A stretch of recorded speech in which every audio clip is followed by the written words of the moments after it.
Rebonjour, chers frères et sœurs. Nous continuons donc les vidéos des dons de l'Esprit Saint. Et là, nous avons une vidéo de l'évêque dont je vous ai parlé, du Togo.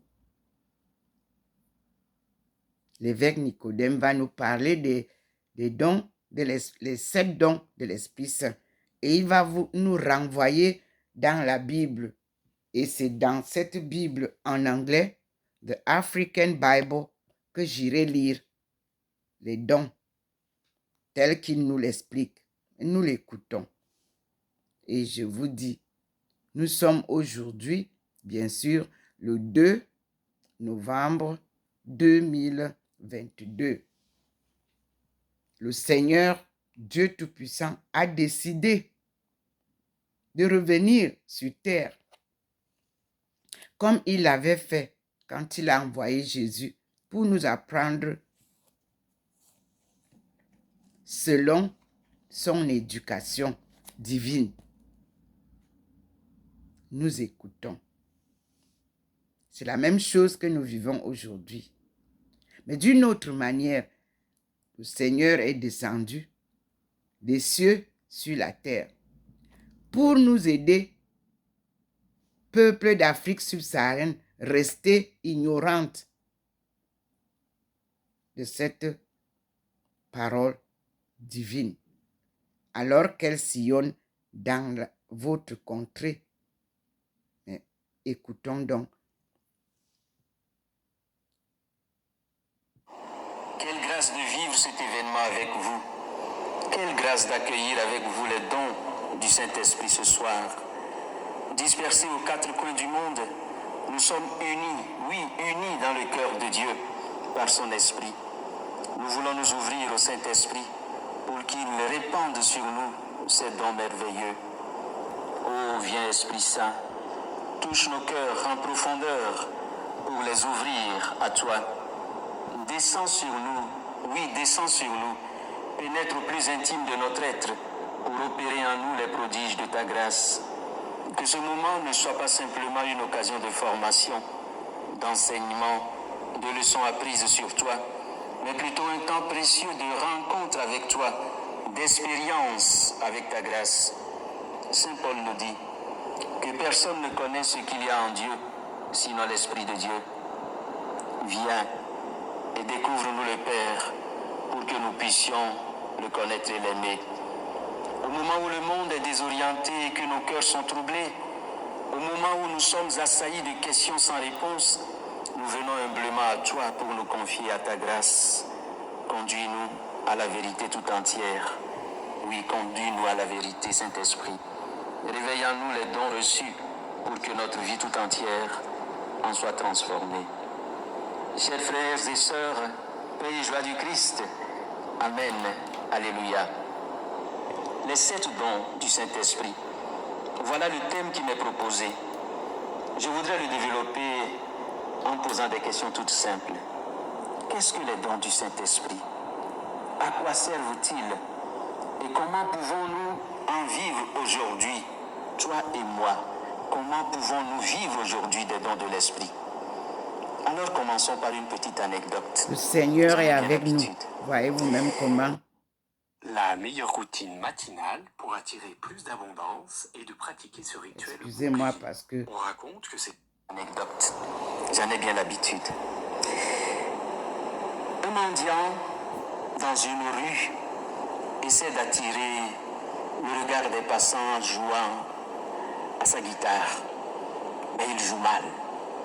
Et les passants ne le regardent même pas. Il a posé une petite corbeille pour ramasser quelques piécettes, mais personne ne s'arrête. On l'ignore totalement. Jusqu'au moment où un monsieur très élégamment vêtu s'arrête et lui demande de lui passer sa guitare. Le mendiant est tout heureux parce qu'il se dit qu'après avoir joué sa guitare, ce monsieur va lui donner quelque chose. Le monsieur prend la guitare et il l'accorde d'abord. Et il se met à jouer. Quelle merveille, c'est un virtuose. c'est un guitariste de profession. Il joue tellement bien que tout le monde s'arrête. Les applaudissements fusent de partout et les pièces sont jetées dans la corbeille de ce mendiant. Il jubile. Il n'arrive plus à se retenir. Il bondit et commence à s'exclamer « C'est ma guitare, c'est ma guitare ». Alors les passants lui font observer « Oui, c'est vraiment ta guitare, mais maintenant elle est dans d'autres mains. » Tout se trouve là. La guitare est maintenant dans d'autres mains. Frères et sœurs, dans quelle main se trouve notre guitare? La guitare de notre vie. Parce que si notre vie est uniquement dans nos mains, nous ne pouvons pas bien la jouer. Mais si notre vie est dans les mains de l'esprit, alors l'harmonie qui sortira, le chant qui sortira sera le plus beau. Si nous voulons ce soir redécouvrir les dons de l'Esprit Saint, c'est justement parce que nous voulons nous mettre dans les mains de l'Esprit Saint pour que ce soit lui qui nous conduise, lui qui nous donne ses dons. Après cette anecdote, posons-nous la première question. Qu'est-ce que les dons du Saint-Esprit? Bien sûr, l'Esprit Saint lui-même, c'est le don du Père, le don du Fils. Mais lorsque nous parlons des dons de l'Esprit Saint, il y a parfois une petite confusion qui s'installe. Parce que tout dépend du texte que nous prenons comme référence. Lorsque nous prenons le prophète Isaïe au chapitre 11, verset 2, les dons du Saint-Esprit sont 7. Il y a la sagesse, l'intelligence, le conseil, la force, il y a la piété, il y a la crainte de Dieu. Mais lorsque nous prenons la première lettre de Saint Paul aux Corinthiens, chapitre 12, versets 8 à 11, Saint Paul nous parle d'autres dons de l'Esprit Saint. Et il cite là-bas, par exemple, une parole de connaissance, il cite le don de la foi, il cite les dons de guérison, le don des miracles, le don de prophétiser, le don du discernement, le don du parler en langue, le don de l'interprétation. Tout cela aussi, ce sont des dons. Et ce que nous constatons souvent, c'est que les uns parlent des dons du Saint-Esprit en se basant sur le texte d'Isaïe, et d'autres parlent des dons du Saint-Esprit en se basant sur la lettre de Saint Paul aux Corinthiens. Dans sa constitution dogmatique sur l'Église, le Concile Vatican II nous donne la réponse à cette question. Le Concile nous dit ceci. Dieu nous sanctifie à travers les sacrements, à travers les ministères, mais également à travers les dons de l'Esprit Saint. Puis il ajoute, il y a également des grâces spéciales qui sont aussi des dons de l'Esprit Saint, mais qu'on appelle les charismes. Alors la différence, elle est claire. Bien sûr, il ne s'agit pas de faire ici un cours de théologie, mais les dons de l'Esprit Saint cités par le prophète Isaïe et qui, au long des siècles, ces dons connu une réflexion théologique, surtout avec saint Thomas d'Aquin, ces dons ont comme finalité notre sanctification. Et ils sont donnés à tous. Alors que les dons ou les grâces spéciales que nous appelons les charismes sont des dons qui visent la construction du corps du Christ, visent le service de l'Église. Et ces dons varient d'un fidèle à un autre. Et pourtant, c'est le même esprit qui est à l'œuvre. Alors nous allons parler des 7 dons de l'Esprit Saint en nous basant sur le texte du prophète Isaïe. Prenons le premier don, la sagesse. Habituellement, nous définissons la sagesse comme une vertu de prudence et de modération, comme une attitude de bon sens qui est le fruit de l'expérience. La sagesse apparaît comme une somme d'enseignements que l'on a tirés de la vie pour orienter ses actions. Dans chaque culture, nous avons nos sages. Et au long de l'histoire, il y a des sages qui ont laissé leur réputation et leur nom. Confucius, Bouddha, Socrate. Et dans la Bible, il y a surtout Salomon que nous connaissons bien. Il s'agit de la sagesse humaine qui est une qualité importante dans la vie. Mais la sagesse humaine, nous dit Saint Paul dans sa première lettre aux Corinthiens, chapitre 1, verset 18, la sagesse humaine peut être parfois comme une folie devant Dieu, tout comme la sagesse de Dieu peut être considérée comme une folie pour les hommes. Alors, en quoi consiste la sagesse divine ou la sagesse spirituelle? La sagesse que donne l'Esprit Saint nous aide à voir les choses avec les yeux de Dieu. C'est le fruit de notre intimité avec Dieu. Certes, celui qui reçoit cette sagesse ne connaît pas tout, mais il a quelque chose de plus que les autres. Il voit avec les yeux de Dieu, il sent avec le cœur de Dieu, il entend avec les oreilles de Dieu. Alors cette sagesse est le fruit d'une communion intense avec le Seigneur. Et nous devenons de plus en plus sages dans la mesure où nous nous laissons conduire par cet esprit. Au Saint-Esprit, donne-nous cette sagesse pour que nous voyions comme Dieu voit, que nous sentions comme Dieu sent, que nous aimions comme Dieu aime. Vous habitez la France voisine et vous travaillez en Suisse? Vous avez certainement déjà été confronté à la question du chant. Comme Dieu sent, que nous aimions comme Dieu aime. Le deuxième don, c'est l'intelligence. L'intelligence humaine, nous la définissons souvent comme la capacité de comprendre les choses, de saisir la réalité. C'est très important d'être intelligent. Mais l'intelligence que donne l'Esprit Saint va au-delà de la réalité que nous avons sous les yeux. Saint Paul écrit ceci aux Corinthiens, dans sa première lettre, chapitre 2, versets 9 à 10. Ce que l'œil n'a pas vu, ce que l'oreille n'a pas entendu, ce qui n'est pas venu à l'esprit de l'homme, ce que Dieu a préparé pour ceux dont il est aimé, c'est cela que l'Esprit nous révèle. Car l'Esprit scrute le fond de toutes choses, même les profondeurs de Dieu. L'intelligence dont il est question ici est un don de l'Esprit Saint. C'est une connaissance qui va au-delà de ce que nous pouvons accumuler en lisant des livres. C'est l'introduction de l'homme dans ce qui appartient même à la vie de Dieu. Dans les Écritures, il y a un passage qui illustre cela de manière merveilleuse. Vous vous rappelez les disciples d'Emmaüs? Ils connaissaient tout sur ce qui s'est passé à Jérusalem, mais ils ne comprenaient rien. Et lorsque Jésus les a rejoints sur la route et qu'il leur a posé une question, ils ont informé Jésus sur sa propre histoire. Ils connaissaient tous les détails, mais ils n'en comprenaient pas le sens. Et Jésus les a introduits dans l'intelligence des Écritures. Être intelligent selon le cœur de Dieu, c'est comprendre ce qu'il veut. C'est pénétrer dans le sens global de son amour pour nous. Alors demandons à l'Esprit Saint de nous donner cette intelligence pour que nous puissions comprendre ce que Dieu nous dit, pour que nous puissions relire notre vie à la lumière de sa volonté. Le troisième don, c'est le don du conseil. Le psaume 1, verset 1 nous dit ceci. Heureux l'homme qui ne marche pas selon les conseils des méchants. Pour bien se conduire dans la vie, il faut donc bien choisir ses conseillers. Et le meilleur conseiller que l'on puisse avoir, c'est justement Dieu. Encore une fois, c'est le psaume qui nous le dit.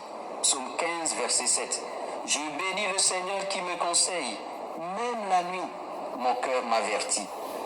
Alors, lorsque nous recevons ce don du conseil de la part de l'Esprit Saint, nous apprenons à discerner.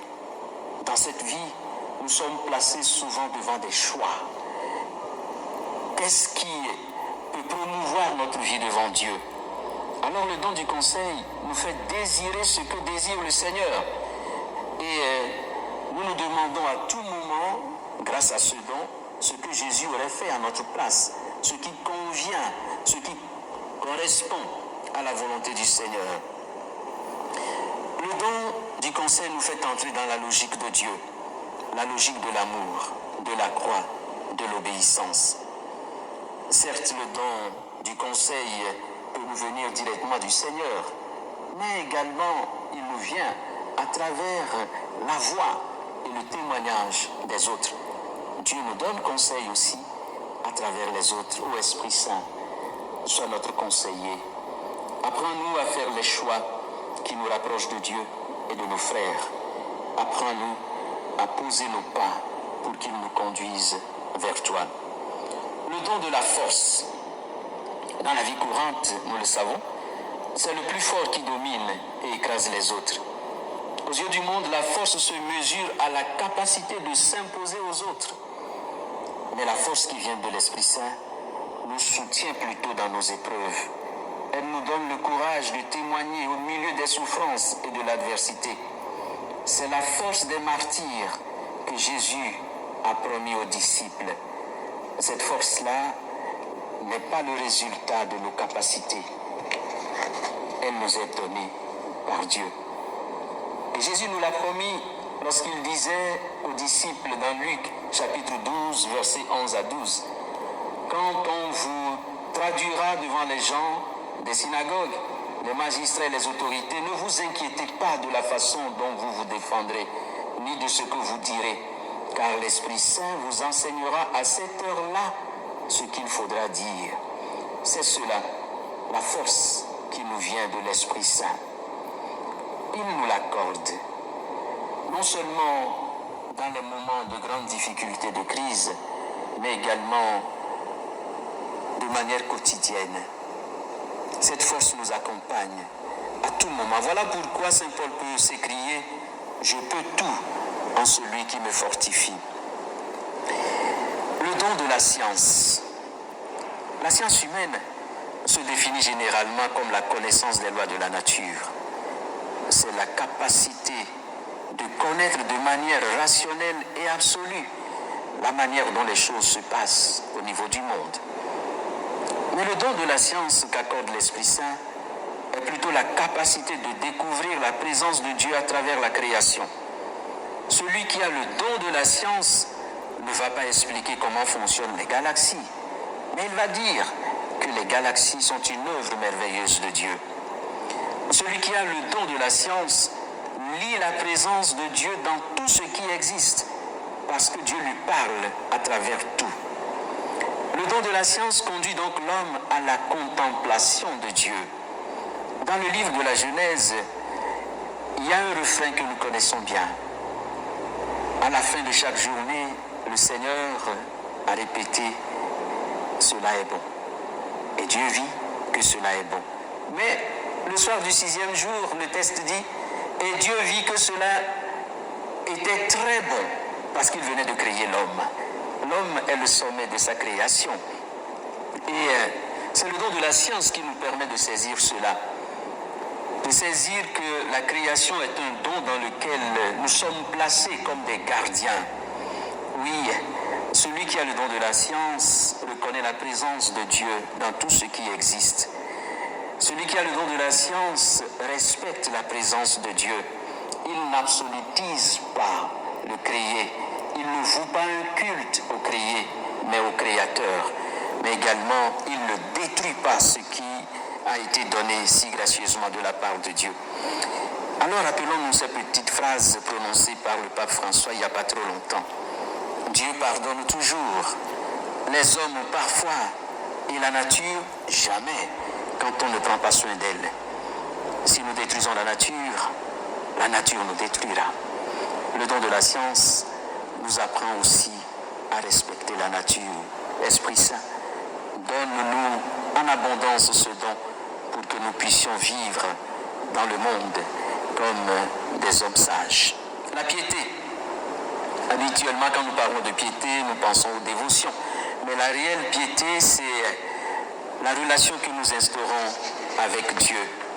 Celui qui reçoit ce don considère réellement Dieu comme son Père.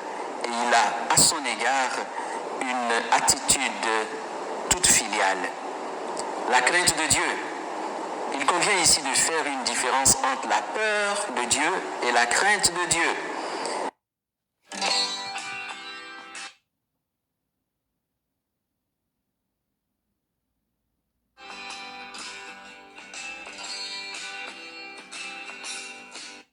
Entre la peur de Dieu et la crainte de Dieu.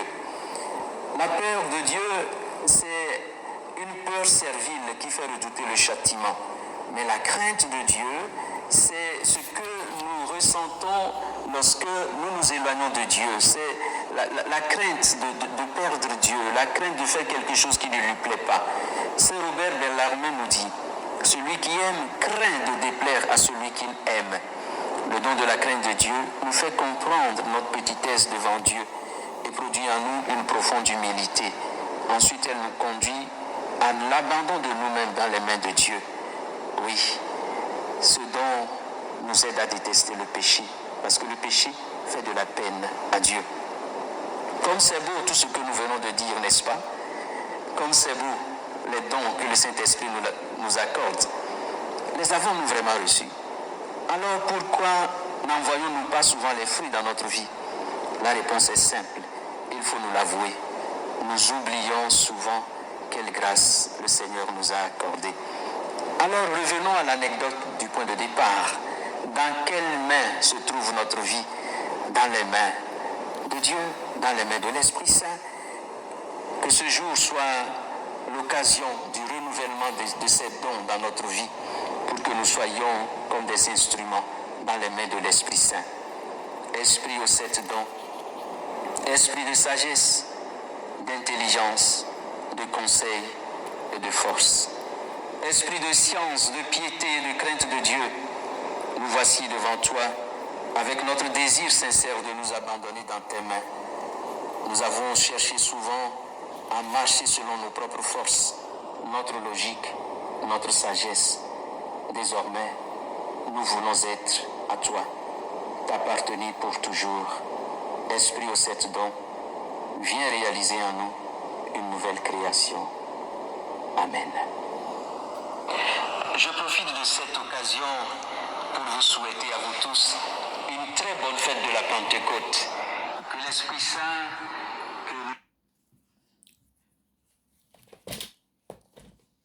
Oui, vous m'excuserez hein, parce que je n'ai pas assez d'expérience en informatique. Mais ça doit se passer comme ça, aussi naturellement que possible, pour que vous compreniez comment Dieu nous touche, comment il nous enseigne, comment il participe à l'évolution de ses œuvres, comment il accompagne ses appelés, comment il forme ses appelés, comment il les guide. Il met entre nos mains tout ce qu'il faut pour réussir la mission. Vous avez donc entendu maintenant l'explication des dons de l'Esprit Saint par notre évêque Nicodème Bariga, archevêque de Lomé au Togo. Merci, Excellence. Merci beaucoup. Et nous allons passer maintenant à la suivante vidéo de Kateo, qui aussi me suit. Donc, ce sont les 2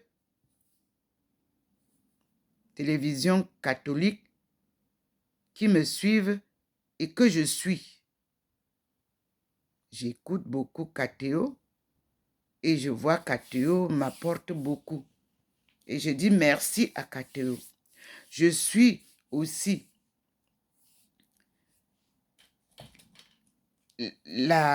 comment ils appellent ça, attendez, ne quittez pas.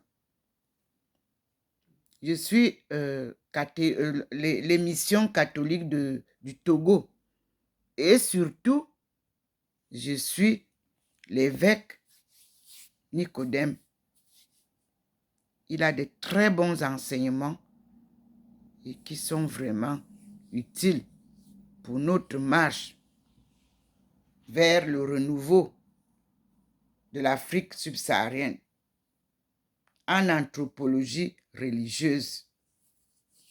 Je m'appuierai souvent sur ces enseignements aussi. Et je vous annonce que nous allons Maintenant, ouvrir la Bible, the African Bible, la Bible africaine. Et dans cette Bible africaine, nous retrouvons avec joie, je l'ai découvert hier, l'Archbishop of Conakry, Guinea, Chairman of Biblical Center for African and Madagascar. Je crois que la majorité de vous tous, vous connaissez l'archevêque Robert Sarah, qui est devenu cardinal, je pense, et qui est à Rome. C'est lui qui a écrit la présentation de cette Bible, préfacée par Thérèse Marcazan.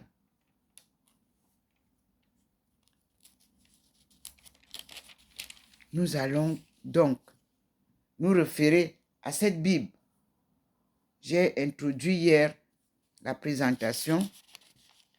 The Word of God is at the beginning, the end and the heart of creation and the history of the world.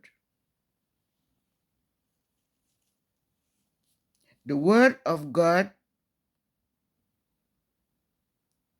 is the center of everything. And my teaching will be the Word of God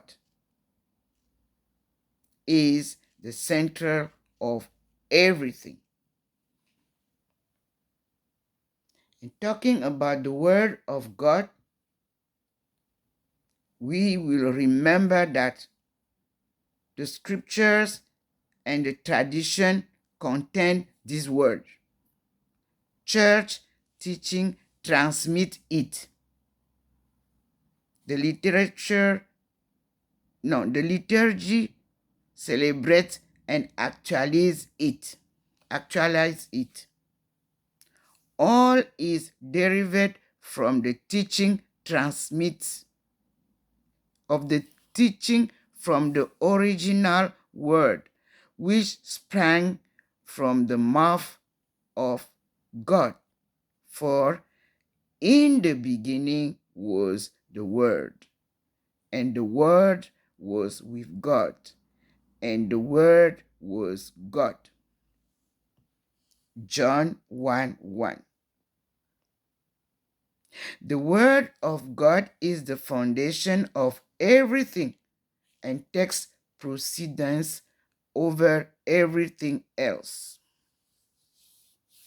Now, let us see what we heard now in French from our Bishop Nicodem, and then we will understand. He said there are 7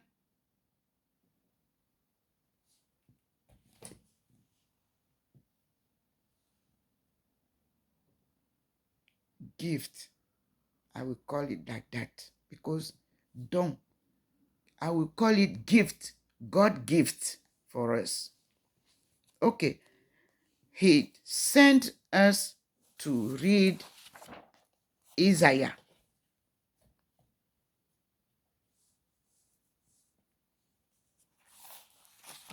In the Old Testament.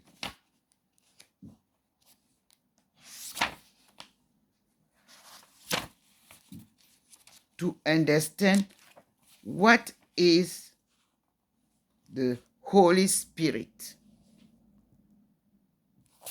Isaiah 11 verse 2. Let's just read.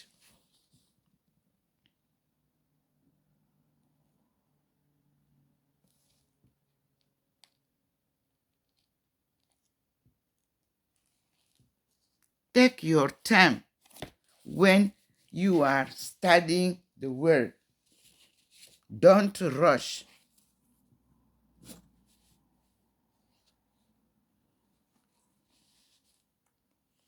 The title of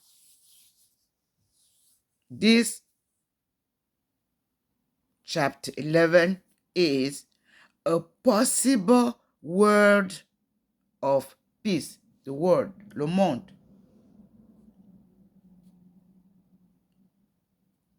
Let us see that verse 1 to be sure that. But we have to read first 2 before we move to explain. 2. Isaiah 11 verse 2 says, The Spirit of the Lord shall rest upon him, a spirit of wisdom and of understanding, a spirit of counsel and of strength, a spirit of knowledge and of fear of the Lord. So,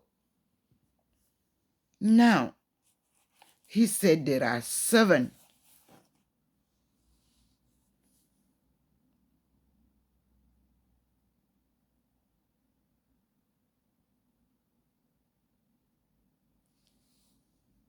We have the Spirit of the Lord shall rest upon him, a spirit of wisdom and of understanding, 2. A spirit of counsel and of strength, 4. A spirit of knowledge and of fear of God, of the Lord. Yes, Isaiah announced a person with great endowment and an ideal reign of one of David's descendants, a universal paradisiac period of justice and peace. This passage touches on the situation in today's Africa. It is stressing harmony and peace.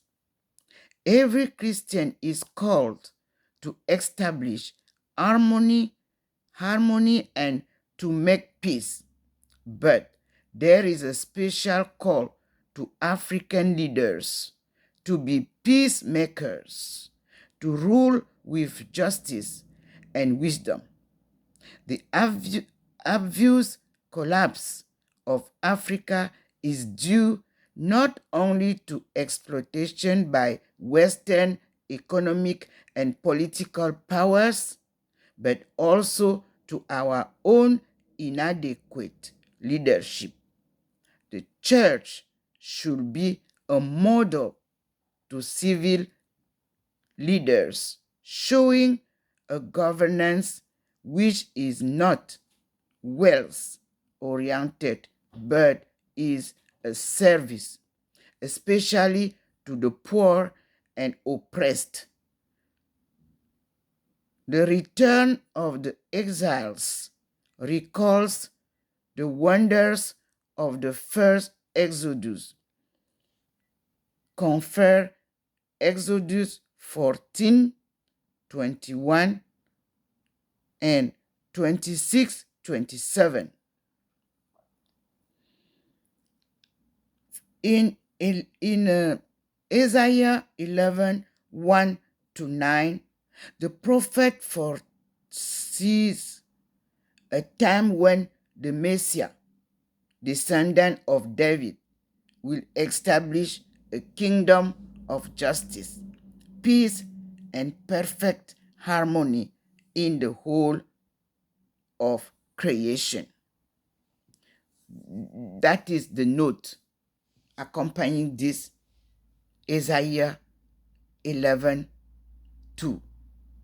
They give us the details. It's amazing. It is amazing.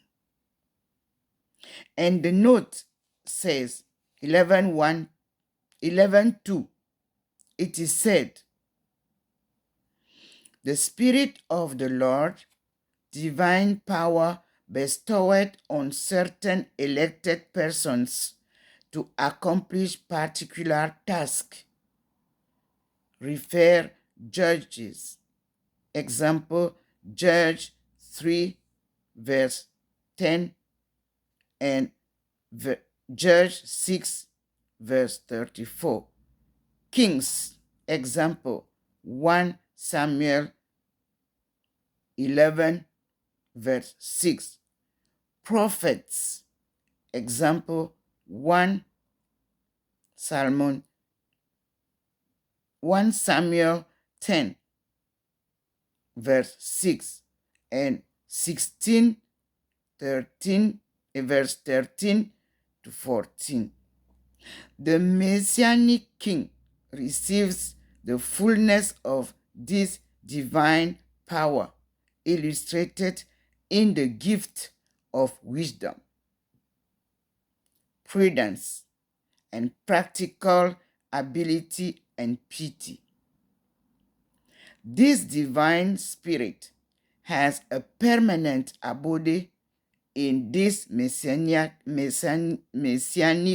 king, whereas the Hebrew Bible mentions 6 virtues, endowments. The 17th and Vulgate mention piety as the seventh virtues, and inserts it after the spirit of knowledge in the present verse. The 7 spirits correspond to the 7 gifts of the Holy Spirit in Catholic theology. According to John 3, verse 1-5, all humanity will receive the outpouring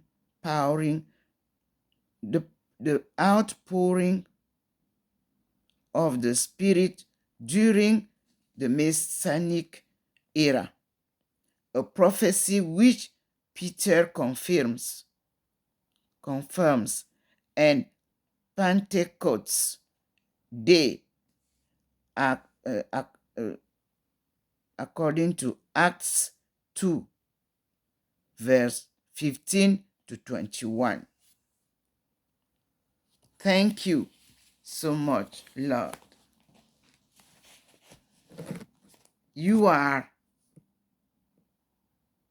our Almighty God, the great teacher. Thank you. Brothers and sisters, let us go now to Kateo, because those two teaching material were given to me this morning by the Lord, and I have to read so that I share it freely as I receive to everyone. Let us understand. The next is Kateo. I am Dr. Ndomo Melingi Therese, servant of God and his chosen people.